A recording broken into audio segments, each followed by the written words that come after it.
Welcome to Deal to Heal with E. James podcast. On this podcast, my guest and I will discuss topics and ways to help us to heal in every area of our lives. I believe that everyone can live a life that is happy, healthy, and whole. So I'm on a mission to help people to deal, heal, and fulfill. Deal with your problem, heal from the pain, and fulfill your purpose. Thanks for tuning in. Let's get to it.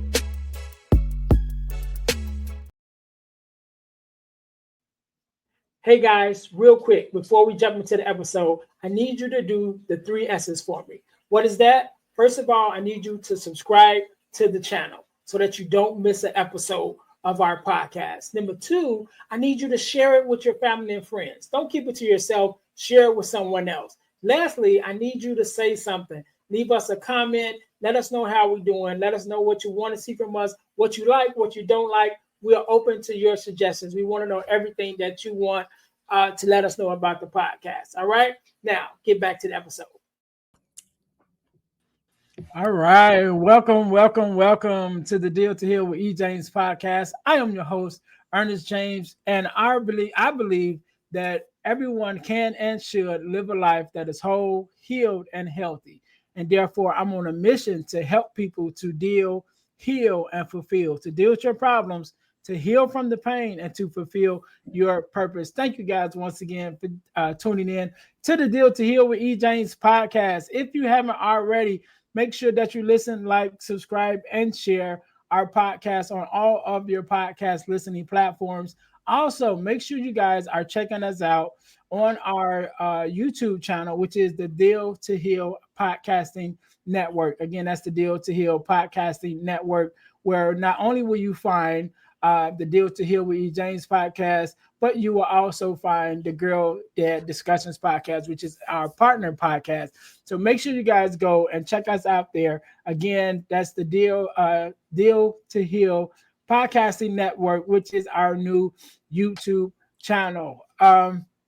Also, our podcast is brought to you by our new Deal to Heal School community. Our Deal to Heal School for Living community is now up and active. You guys can go and check it out. You guys know our mission is to help you to deal, heal, and fulfill. And so we started this community in order to bring you workshops that work directly with that mission. We got workshops on forgiveness, workshops on grief, workshops on different topics that help you better your life. So make sure you guys go check that out. You can scan the QR code in the upper corner, and that is 7 days free. The first 7 days is free, so you can go and check it out and see if you like it. And also, if you do like it, you can also become an affiliate and earn some income when you invite others to join as well. So again, that's the Deal to Heal School for a Living, which is up and running now. And you can always just hit the QR code in the corner. So that being said, today, just like any other day, we are blessed with a guest, Miss Kerry. How you doing? I'm great. How are you? I am well. First of all, let me say thank you for being here, because you could have been doing anything else with anyone else, but you are here with me and my listeners, and I definitely appreciate it. So we're going to jump right into this thing. Kerry, do me a favor, introduce yourself to my audience. Tell us a little bit about who you are and what it is that you do. I am Kerry Blaser, the reincarnation of Mary Magdalene, and I only figured that out a year ago, and I'm 55 now. So how did it start? I was raised in Southern California, and I had a traumatic childhood. My parents got divorced when I was 6.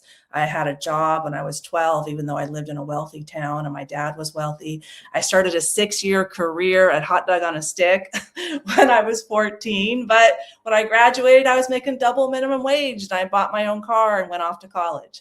So I got a degree in East Asian religious studies. I speak Chinese. I met my ex-husband in Tibet, and he is Israeli. And we have 3 kids. And so we got married when I was 25. We were married 10 years. I got divorced when I was 35. And then my 40s hit, and I started getting multiple migraines per week. I was on trazodone and Klonopin. I couldn't sleep. I was on Soma and Ambien. I couldn't even go out in the sun for 2 years. I was just so sensitive. I was just so overwhelmed that I didn't know how to process my emotions. You know, in my childhood, I learned to repress everything and not process everything. Then on my 45th birthday, my mom passed away. And while, yes, it was sad, it was also her soul's way of saying, wow, we have your birthday together and we have my death day together, which is very intimate for souls. And that was the day my psychic gifts told me, accept your psychic gifts. And I was in, you know, also told me heal from your childhood trauma. And that's where my book starts, My Inner Heroine. All right, and we're definitely going to get into the book. So I want to go back, right? I want to go back because you mentioned a lot of things, a couple of things, right? So I want to go back to, you said you had a troubled kind of childhood, traumatic Yeah. childhood, and now with you working with women and helping them to find their inner heroine. Here, I can't even pronounce that right. Heroine, yeah. I want to say heroin, but I'm like, I don't think that's what heroine. Yeah. Heroes and heroines. In my book, there's 6 heroes, and I'm the heroine. Right. Okay. Great. So even with that, with the book itself and going through the transformation that you send, you know, the women through in order to find their greater self, how did that start with you? Like, what was kind of your traumatic? I know you said traumatic childhood, but like, what was one maybe traumatic event that happened to you that now from that event has helped you kind of transform yourself, and then you even kind of use that as an example with the young ladies that you help as well? Well, let's use rape. You know, I mean, in my book, you could see that I attracted Andrew Tate's best friend, Justin Waller, into my life, you know, and that was all before I remembered that I had been raped. You know, I had 35 years of debilitating lower back pain, which is basically my sacral chakra, my womb, you know, screaming at me, pain, pain, pain. But that's where a lot of women have pain. We store our pain where we have value, right? So women's values and our ability to reproduce and our femininity. And so a lot of women get pain in their hips. That's why yoga can be so good for women to kind of, you know, release the pain that's stored in our fascia. Because like those memories are stored in our body too. So you have to release it from the body and from the soul. So I would say, you know, just kind of accepting, you know, that my soul planned my life based on my wounds for self-improvement opportunities, because I have to surrender to the wound and go down to the fear, guilt, and shame, and then find the wisdom. And that's what gives me the energy to climb my next mountain. And there's the action, the masculinity, and then I share it, and then I go back in. So having a wound so deep as like a rape wound, you know, I mean, I feared all men till I was 51 years old. That's one of the reasons I had so much anxiety, why I had a hard time sleeping, why I couldn't relax, why I was just stressed out around my kids and protecting my kids. And, you know, but I was unaware of that until 2-3 years ago. Yeah, I had to go through a lot of layers before I was ready to face that, how painful that is. Yeah. And so even as you begin to, you know, once, not you particularly, but even as you begin to, the young ladies that you work with, you know, that's the starting point, right? Like, all right, let's find out where that real pain is, you know, where that real, that, or should I say real pain, original, let's find out where that original pain comes from. And then now that we've identified the original pain, you know, now let's deal with that around it. What are some of the things that once you found that original pain, that now the next step, you know, what would be like one of those next steps? It's like, all right, we found the core. Now let's kind of move forward, because you mentioned about the mountain of now climbing out of it. Yeah. You know, so what would be like that first step? Like, oh, we found the gold. You know what I mean? Now, how do I get it up this mountain? Right. Well, first is the surrender process, and that's the feminine process. Because, like, you know, women, we drop our handkerchief and then men decide what to do. The feminine goes first. It doesn't mean we lead, but I have to open my heart so that men can see, oh, Yes or no, right? Yeah. And so, how do we open our hearts to our challenges? And that's where gratitude and humility comes in, because gratitude in the body naturally reduces your cortisol, naturally opens your heart, relieves stress. And then once your heart is open, that's like, heart and soul, then that's the perfect time to talk to your soul, to ask yourself, well, what lesson can I learn here? What's the wisdom I meant to learn from this challenge?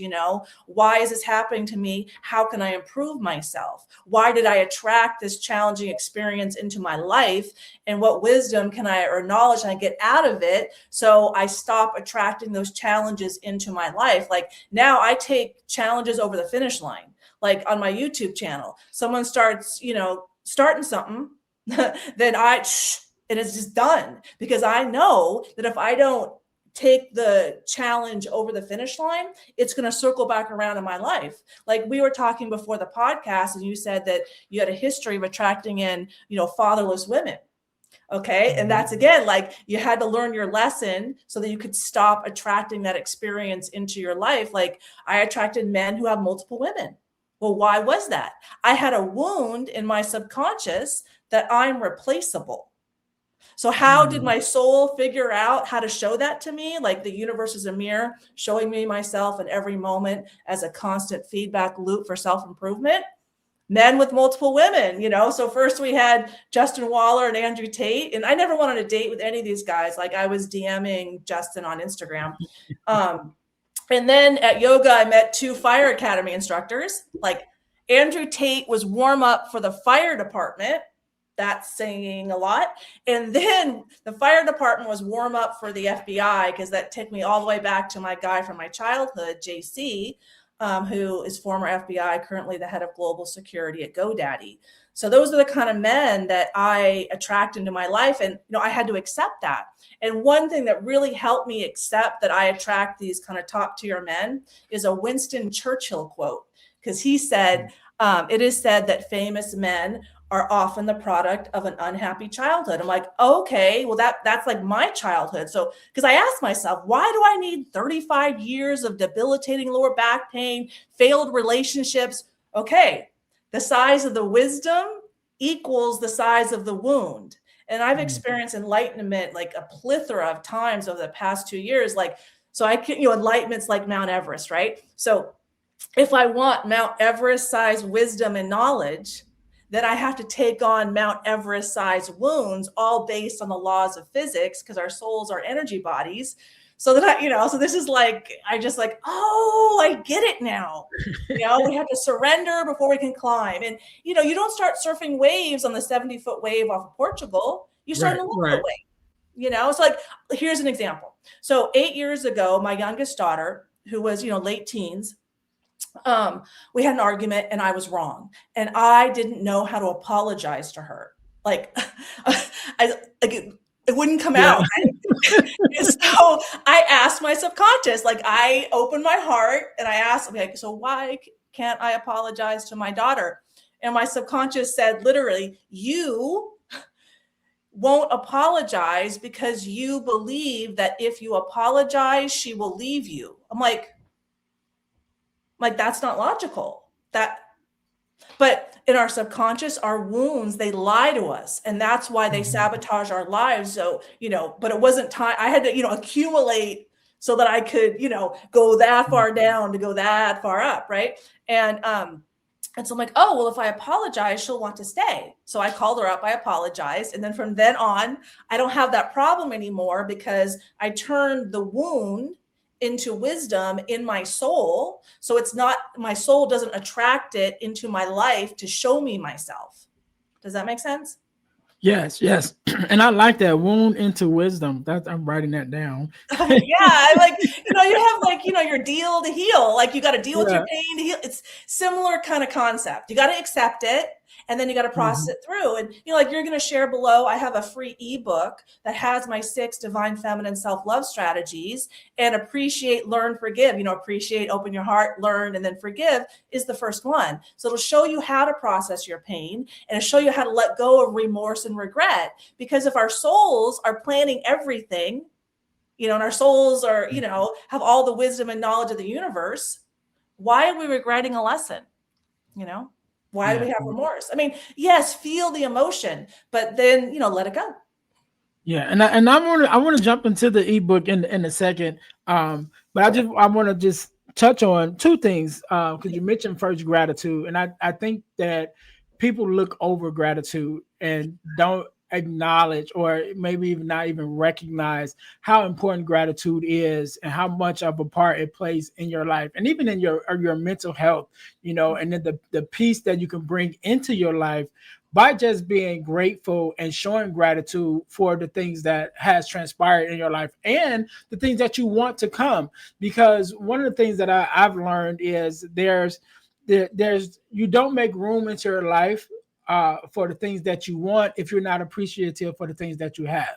You know what I mean? Yeah. Even the bad experiences, right? Or even what we would call bad, because I don't even believe that there's necessarily a thing that's called bad experiences. There are some experiences that are not, may not be healthy for us, but I think in everything there's a yin and a yang, right? And every there's nothing that's all good, there's nothing that's all bad, but there's Right. good and bad in everything.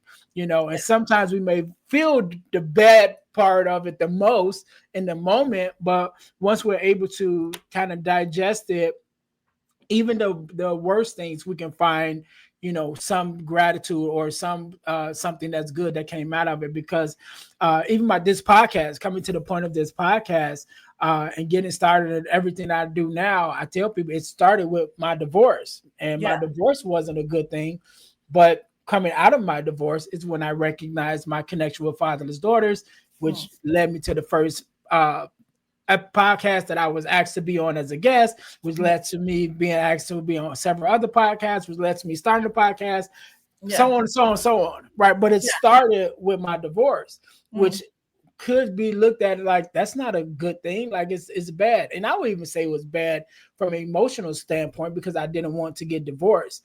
But it was in that everything that I'm doing now has transpired. You know what I'm Yeah. saying? So there's nothing that's all good or nothing that's all bad. There's good and bad in everything.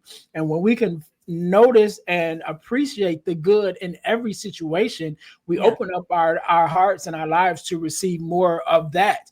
But if we can only focus on the bad thing and then you always woe is me, then you open up yourself for more of that because that's what you're focusing on, and that's the thing that kind of focusing on in your life. So I think that people need to really acknowledge, begin to acknowledge and see how much gratitude plays a part. Like when you get up every morning and just being grateful that you got up, like just starting there. You know what I Start mean? with Like, something. Yeah. Be grateful for your house, your cup of coffee, the mhm, bird outside, because that will slowly but surely open your heart and get you out of your head, which doesn't have the solution to your problems. Your heart, like Rumi said, follow your heart. It knows the way. Your heart and soul, that's the same thing because our souls communicate out through our mhm, hearts, not our brains. That's why the electromagnetic field, that's why it's a magnetic field around the heart because it attracts. But if you're blocked, then, you're going to attract blocked people. If you're unhealthy, you attract unhealthy so you can see yourself. Like I was at yoga with all these guys. Like if they're flirting with me and not asking me out, then maybe I got something to work on, you know? mhm. Just saying, or if Yeah. they're, consistently having sex with other women and it's like visible that they're having an intimate relationship. And then with married women or women in relationships or one's a dominatrix, maybe that's not the healthiest guy. And then if I'm attracted to him, then I'm not that healthy. Yeah. Right. So, Yeah. but those are all the hard lessons that I had to learn, Yeah. like I had to accept myself so much. Like the fifth guy in my book is a fire captain, like 6'7", does handstands and splits at yoga, hot, and like a few years older than me. I'm like, this is so perfect. I'm a healer and da-da-da. No. He was married. Okay, married and having a relationship with the 30-year-old yoga instructor. And one of the main reasons I attracted him into my life is because I had not yet processed my whole marriage and kind of accepted that I was not healthy in my feminine lane. Mhm. So I attracted a man who was not healthy in his masculine lane. I was a woman being a man, so he was a man being a woman, and so then we attracted each other, and then there's the struggle. And I had to take responsibility for that. Like if I want a healthy relationship in the future, I have to be able to stay in my feminine lane. And I Yeah. know how to do that now. But he was a huge help. But I could think, oh, what a jerk. And he's married. And okay, sure. But I had my own problems. Yeah. Yeah. Now, like, I am perfect. Yeah, and I think that's one of the things that's hard for us a lot of times is to accept the part that we play in everything, Mm-hmm. right? Because like I said, there's no good, there's nothing that's all good or all bad. So in Right. every situation, there's is two sides to it. And Mm-hmm. so even in our relationships, yeah, we can point out everything that the other person did, but you agreed to be in that relationship. You know what I mean? Like it Yeah. started with both of you. So Yeah. he brought something, you brought something, you know what I mean? And so I think that looking at it, um, to be able to take accountability for the part that we play in every situation, which is even one of the things I had to do, even with my divorce. And me and my ex-wife, we're great friends, right? She's actually one of my oldest friends. We got pictures of us in kindergarten. That's how Oh, wow. far we go back. So even kind of recently, we were having a conversation, which we have every now and then, just to talk about, because we're still friends, we can have these conversations of what went wrong in our marriage, like what did we do wrong, what could have we done better, or whatever. Mm-hmm. And having that conversation even with her, I had to acknowledge like my parts of it. But like Yeah. I can't just be like, oh well, you did this and you said and whatever. Like, no, I was there too, Yeah. and so there's a part of me that wasn't attentive enough. You know what I Mm-hmm. mean? That wasn't making sure that while I'm out here, and I was doing a lot of stuff then, you know what I mean? And she was supporting me. And one of the things that I took out of that was, while I'm doing whatever, I wasn't as attentive to make sure that her goals and her wants were being supported at the same time. Like, yes, I'm great. I have a wife that supported me and she's behind me, but I never took the time to actually turn around and say, what is it that you want?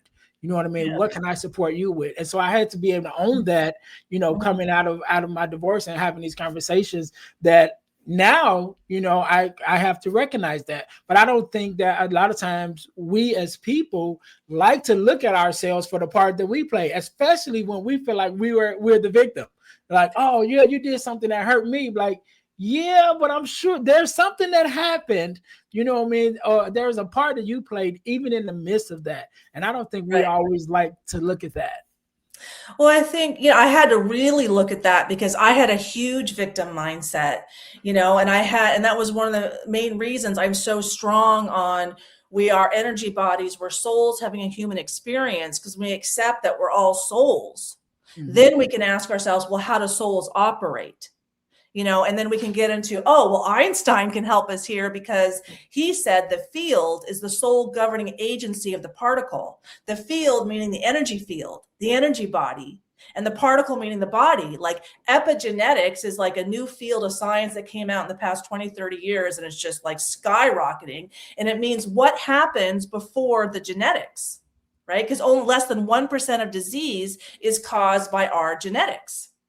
So then we got to look at the field, but that's the soul. Okay. But now that we have all this science to back up the spirituality, now we can all say, okay, we're all souls. We're all the same.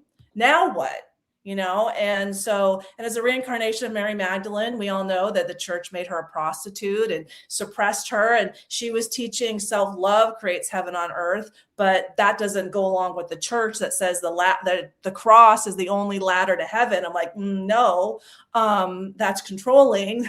That's not helpful. And so exploring all this, like how we came to a victim mindset. And I think when we look for a source of authority outside of ourselves, that sets us up to be subservient and victims. But if the only authority is our soul, like my soul planned everything, my whole life, my soul planned.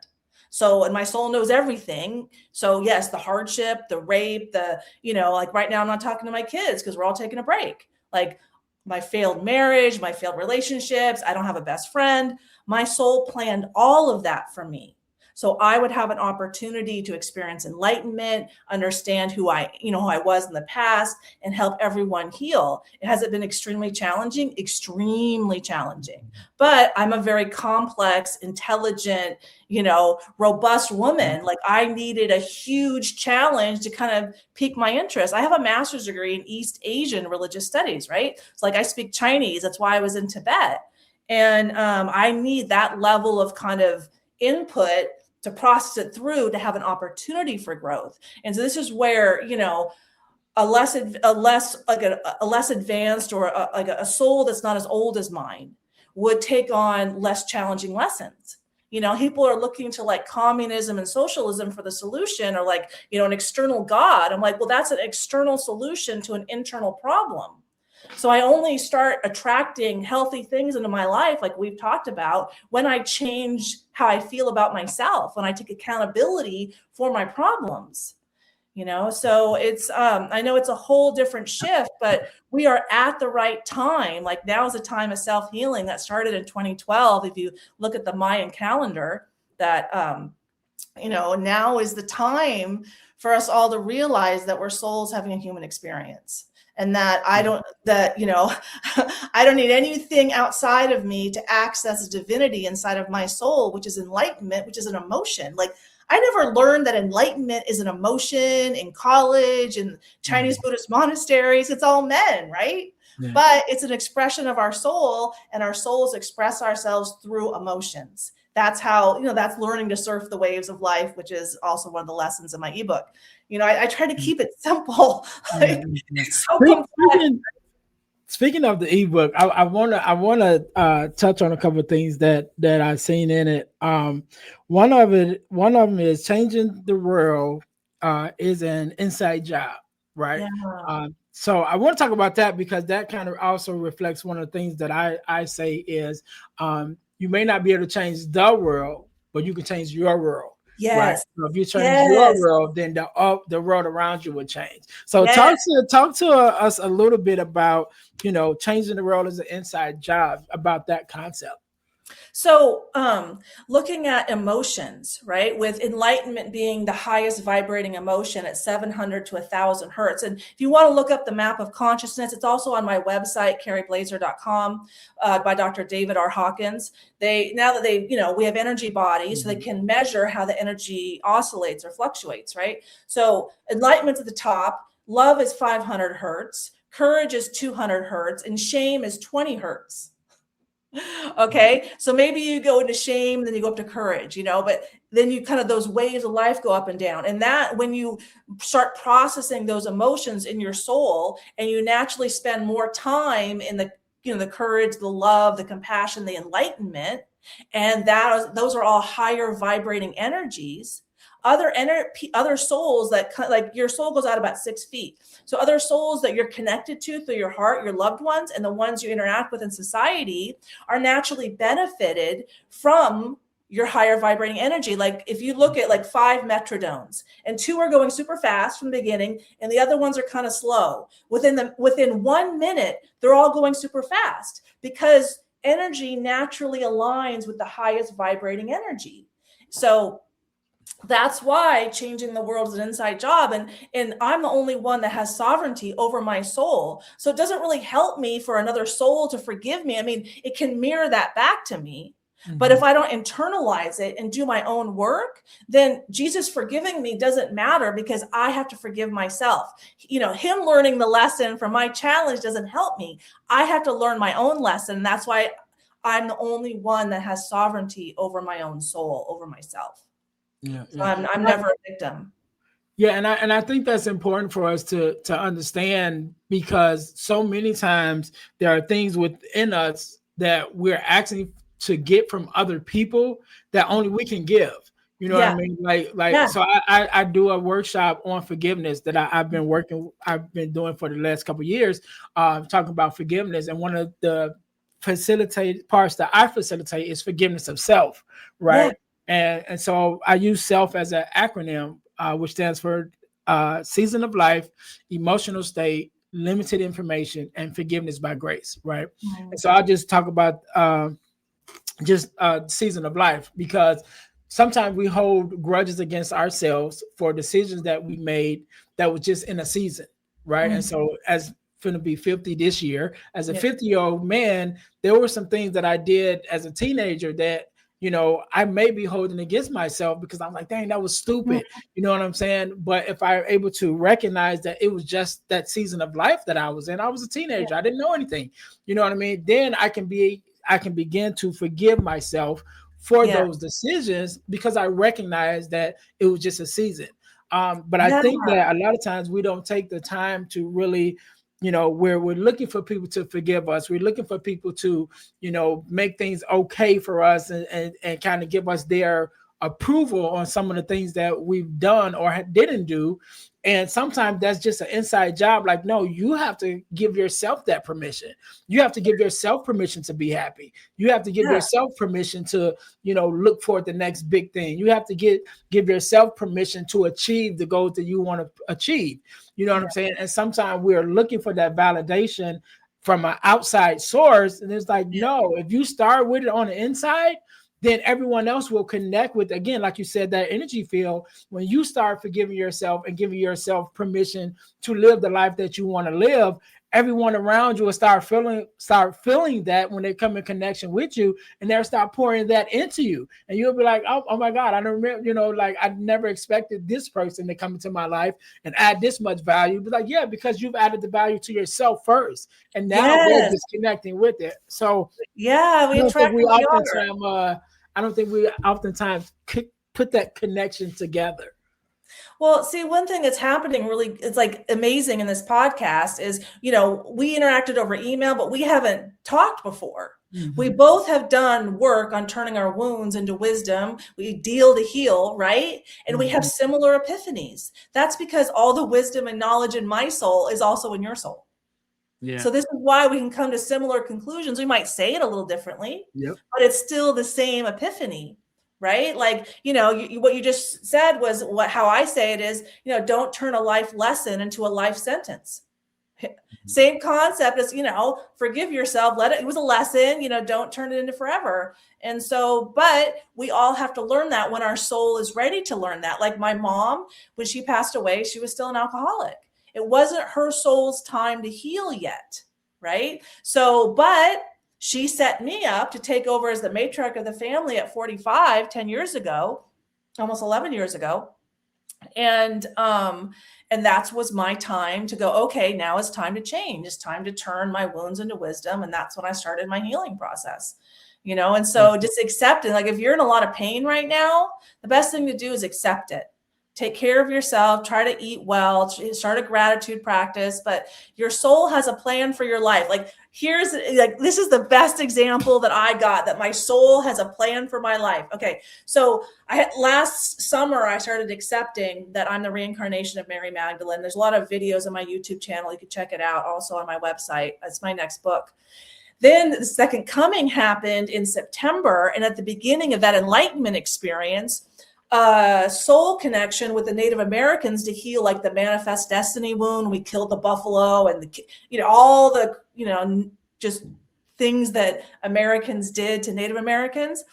And a few months later, I swung back around on that. I'm like, oh, it's called the Shenandoah Promise, because I'm like, my mom always had two names for me. One is Kerry and one was Shenandoah. It's a Native American name. What does that mean? It means Great Plains or daughter of the stars. When I was in Israel in 1994, okay, I worked for the USO there, and I worked for AT&T. So I would go on the boats, like the destroyers and stuff. And at that point, there's a destroyer called the USS Shenandoah. And the port of Israel is not always open. Like the US Navy doesn't always use it. So I happened to be in Israel at the time working for the USO, and I went on the USS Shenandoah that was only commissioned for 16 years. And all of those are synchronistic, pulling together. The second coming is the same thing as what the Hopi Native Americans call the Great Purification. Like it brought it all together for me 30 years ago, and I had no idea. But I was just, my soul has a plan, living my life, you know. Yeah. And so, Yeah. and like And, my grandpa had a buffalo head because he was a hunter and a fly fisherman. Like, no, he loved game. Like he ate the buffalo meat and the deer meat, the venison and everything. And then my kids love buffalo. Like we live on the beach in Southern California. So their elementary school, their fifth grade trip was to Channel Islands Marine Institute, where they have a herd of bison, of buffalo that they brought there in the 1920s for a movie. And my son had all kind of pictures of the bison. He's got a little bison stuffed animal. Like, here I am, white girl to say it in Southern California, and my whole family's connected to buffalo. Like, how rare is that? Right. yeah. But that was my soul showing me myself. So now when I got to the right point, I'm like, oh, well, then there's that. And then there's that. And then that. So I've been living this life my whole life, but I just didn't know it. But Yeah. okay, my soul has a plan. Right. So I love that you just gave that story, and I love that you one of the things you said before you told that story is our connection, and the way we say things is different, but it's the same thing. And so Yeah. one of the things that I say is purpose leaves clues, right? And so Mm. even in my life, there are things that happen in my life, like in earlier years, and I'll give you this one story before we switch out. Things that happened in the earlier parts of my life that I never would have connected, but there was a reason why it happened then, and it showed up years later, right? So Yeah. this story I tell all the time. When I was probably like 18, 19 years old, Mhm. maybe even a little younger, maybe even been 17. But me and my cousin walked to the corner store in our neighborhood, and it's like 10 o'clock at night, 9, 10 o'clock at night. We walked to this corner store to get whatever we were going to get, right? And so while we're in there, these two guys walk in. So they're adult men. They probably was like in their 40s or whatever at that time. One of them was a regular sized guy, 5'5", whatever. This other guy that was with him was almost like a football player. Like this guy was huge, right? Mm. And the big guy is crying, like Mm. literally like crying. Now, Yeah. mind you, these are two African American guys. So Mm. first of all, we don't show our emotions like that Yeah. too often. Yeah. Definitely not in public. You know what I'm Yeah. saying? So you got this adult man who's literally like bawling while he's walking, and the smaller guy is trying to console him, right? Mm. And so they come in the store, they're doing whatever. When we go to get in line at the cash register, they end up being right in front of us. Mm. So from their conversation, I can tell that it was a female who had passed away. I don't know if it was a Mm. sister, mother, I don't know, but Mm. I know it was a female that passed away. And like I said, the smaller guy is trying to console the bigger guy, Yeah. and they're talking or whatever. And it's probably like 5 people in front of us, and the big guy just turns around and he takes his fist and he hits the top of the counter, right? And they're like one of those uh parts in the movie where everything stops. It was Yeah. like that. He's like, boom, he hit the counter. It echoes throughout the store. Everything stops and everybody Yeah. turns and looks. And he's like, I just want some cigarettes. Right. And so everybody that was in front of us, like there was like 5 people in front of us, they just kind of like stepped back. Yeah. Well, he got his cigarettes, and then him and the guy walked out the store. Yeah. Now, I don't think I ever seen them guys before that day, and I know I haven't seen them since that day, right? So mind you, this is when I'm like 17, 18 years old. But Mm. that story or that experience stayed in the back of my Yeah. mind, right? Mhm. Fast forward years later, my mom passes away. Mm. And my mother-in-law passed away, and then my mom passed away. And so I find myself in a bereavement support group, right? Mm. And I go to this bereavement support group, and I love it. I'm like, oh, this is amazing. I did my time. Then I stayed for a year as a volunteer, right, Mm. with the Mhm. program. And one of the things I recognized why I was there, that during that whole time I was there was only one African American family that came through there, right? Mm. That took part in that program. And Yeah. so that resonated with the fact that also at that time I was a minister. So I'm in Mm. church. So I'm seeing, we're having funerals and things like that. So I'm like, okay, number one, I know people are dying. You know what I mean? I know we're losing people, but yet we're not dealing with this emotion. And then that story Yeah. came, that experience with the guy in the store came back years later. It's like, yeah, that guy, I remember that guy dealing with his emotions in Yeah. public, and so what I did after that, I started a nonprofit called Ann Christine. My mother's name was Ann. My mother-in-law name was Christine. So I started a nonprofit called Ann Christine Charities doing bereavement support work. Yeah. Right. And so that memory, that experience, should I say, that happened in my teenage years, that was just a moment, you know what I mean, came all the way back full circle. Like, okay, African-American people need this work. They need this program to help deal with their emotions, just Yeah. like I needed it. And so that when I formed that, that was part of my purpose. But how many years was that? Like I said, that experience was probably like maybe 5 minutes, you know, of them walking into the store 20, 40 years ago. But it comes full circle to like, okay, this is why you experienced that. So that in this moment you can remember, oh yeah, that guy was dealing with it. You were dealing with it, your emotions. You notice that there's other African Americans are not dealing with it, even though you know firsthand because you're having the funerals that they're, you know, that we're losing people. And so, yeah, I always say that purpose leaves clues. And so, like, it's like you said different, but it's that same. I love it. See, this is so encouraging, right? Like when we all like you know how to operate your soul, and you were a minister, right? And like the Christian church adds a lot of value, but you know, like everything, there's good and bad, and we just have to accept it, right? Yeah. Like, you know, so I had to look back at like, you know, well, why was Mary Magdalene made into a prostitute? You know, like one of the things my intuition told me in the fall of 2024 was that I was downloading Hoe to Housewife Trauma Healing. But this is okay. But who had I just reached out to? JC from my childhood. So I didn't even remember him. Like it was so painful for me. He's 2 years older. He was like ASB president, looked like Adonis, kid you not, like multiple sport varsity letterman. You know, he went to the Air Force Academy, MBA, like the guy everyone wants. And I wouldn't let him near me. And I was just afraid because I didn't remember what happened before, because I was just suppressed. Because I didn't, like, if my mom passed away as an alcoholic, that's why I never learned how to apologize until like 48, you know, because she passed away when I was 45. But then, you know, I started attracting these men into my life, men that I never dated, really rich men, tall men. My husband was my height, a boyfriend in college, my height, you know, men I can control, men who aren't more powerful than me. But then I started attracting in men like, you know, Justin Waller, Andrew Tate, two fire academy instructors, 164, 167, you know. And I think it was when I was talking in 2022, when I was talking to the first fire academy instructor, I found a picture of Jason in my high school yearbook. I was like, he used to stare at me. He used to stare at me all the time. I was 52 years old. I have not seen him since I was 15. But my lower back pain started when I was 15 and a half. So I haven't seen him since, like, you know, I turned 6. My birthday is June 25th, direct opposite of December 25th, another sign, right? So I guess I haven't seen him since right when I turned 16.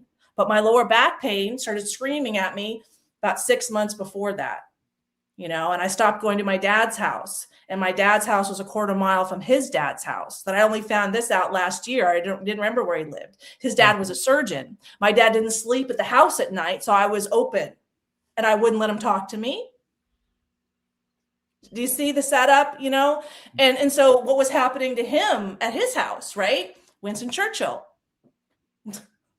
But, you know, when I turned around in 2024, he's the head of global security at GoDaddy, and then I got to come out as the reincarnation of Mary Magdalene.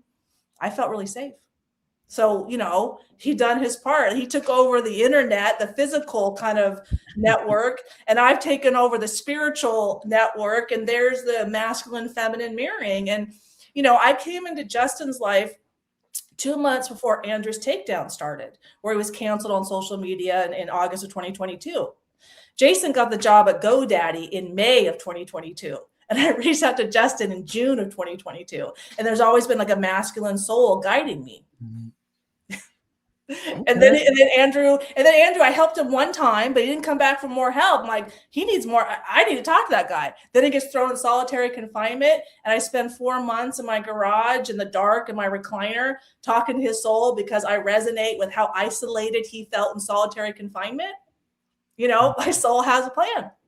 My soul, my soul. And that's how I learned how to have compassion for myself. Like I had to really accept, I have this much compassion for Andrew Tate, then I need to give at least as much compassion to myself, you know? Yeah. Yeah. So, I love it. I love it. So, Kerry, I want to thank you so much for being on and for sharing your story with us. I want you to have the last word, right? I want you to leave us with a word of advice, um, information, however you feel, you know. So I want you to leave us a word of advice, word of information, and leave us with your social media handles and things of that nature, where we can find you and follow you. So I'll give you a quick second to think about that. To my listeners, guys, I want to also say we have started not only our Deal to Heal School for Living, but our Deal to Heal the World nonprofit, right? We have started the nonprofit arm of our podcast and of everything that we're doing because we want to do more. We want to do more. We want to do more in the world. We want to do more to help people to heal and to overcome. And so we have started our nonprofit Deal to Heal the World Incorporated. And so the link will be in the description. You guys can go there and find out more about the where you can find more information, where you'll be able to donate to our cause and to our nonprofit so that we can do more of the work that we love to do. Also, you guys, make sure you guys are also going to Deal to Heal, not Deal to Heal, but ebooks by ejames.com. Our ebooks are going away. Our ebooks are going away, or should I say, they're going away for purchase because what we're going to do is going to put, which we already have done, but we're going to put the ebooks inside of our Deal to Heal School for Living. And so when you go there, you will be able to download the ebooks for free. But if you want to purchase them, they are still available right now at ebooksbyejames.com. Again, that's ebooksbyejames.com. They are still available. Deal to Heal Tees, which is our inspirational t-shirt line. Put some inspiration in your situation. Wear an inspirational tee and be inspired all day. That is our tagline. So you guys can go there and check out our inspirational t-shirts, including our podcast merch, which is our t-shirts with our podcast logos on it. There's one for the Deal to Heal with E. James podcast, and there's also one for the Girl Dad Discussions podcast. Make sure you guys are checking that out. Last but not least, over the last couple of years, I talked about a little earlier, I've been a part of an organization called the Forgiveness Mission. And what we do, we have free virtual workshops bi-monthly. And we talk about everything surrounding forgiveness, forgiveness of self, forgiveness of others, forgiveness of the world. So you guys can go to forgivenessmission.com in order to sign up for our next free virtual workshop. Or you can go to Eventbrite and look up Forgiveness Workshop, sponsored by the Forgiveness Mission. Again, it's absolutely free, but the information is priceless. Definitely, you guys want to check that out. Again, that's the Deal to Heal, not Deal to Heal, that is Forgiveness Mission, forgivenessmission.com. You guys can go and check that out. And once again, make sure you guys go and check out our Deal to Heal School for Living. It is a great platform. It's free for the first 7 days free. So when you guys can go and check it out, you can scan the QR code in the upper corner in order to take you right there. Make sure you guys go and check that out and give us your feedback. Let us know how you like it. What do you think about it? What do you think we could change or improve? But check that out for me. So again, that's the Deal to Heal School for Living. Make sure you guys are checking that out. Once again, Kerry, let me say again, thank you so much for being here. I definitely enjoyed this conversation. Thank you for sharing your. Oh, also, we forgot to talk about the book real quick. Tell us a little bit about the book before we get out of here. Oh, my book. Okay, so I published my book last April. It is My Inner Heroine, Exploring Feminine Pain. And I tell my healing journey story. There's 6 heroes in my book, and I'm the heart. And I share how I pulled all this wisdom out of my soul, how I experienced enlightenment for the first time. And it really ends in December of 2024, right after I faced my rape wounds and other wounds. So it's all in there. All right, all right. And the link for the book will be in the descriptions, guys. So you guys can go, we'll be able to go and click it and to get that information. So, Kerry, again, I want you to have the last word. And so the floor is yours. Okay, well, I encourage everyone to accept that you're a soul having a human experience, and accept that you are the only one who has sovereignty over your own soul. So please check out my free ebook, which teaches you how to operate your soul, how to program your soul to vibrate more often with love, compassion, and enlightenment instead of fear, guilt, and shame. And you'll see the physical benefits in your body immediately, because the healing process is really recalibrating your nervous system to resonate with love, compassion, and enlightenment instead of fear, guilt, and shame. And when your heart and your nervous system and your soul resonates at the higher frequencies, love, compassion, and enlightenment, that's how we create heaven on earth together. Thanks. Right. All right. We can't end it no better than that. To my listeners, make sure you guys check us out again. Stay connected. Make sure you're sharing it with somebody else. Don't keep it to yourself. Let people know that the Deal to Heal with E. James podcast is on the air. And that will be it for us, you guys. So until next time, you guys be blessed. Thanks for listening to the Deal to Heal with E. James podcast. Remember to listen, like, subscribe, and share. This episode has been brought to you by Deal to Heal Teas. Put some inspiration in your situation. Wear an inspirational tea and be inspired all day. Let's go to dealtohealteas.myshopify.com. Remember, our mission is to help you to deal, heal, and fulfill. Deal with your problem, heal from the pain, and fulfill your purpose. Thanks for listening.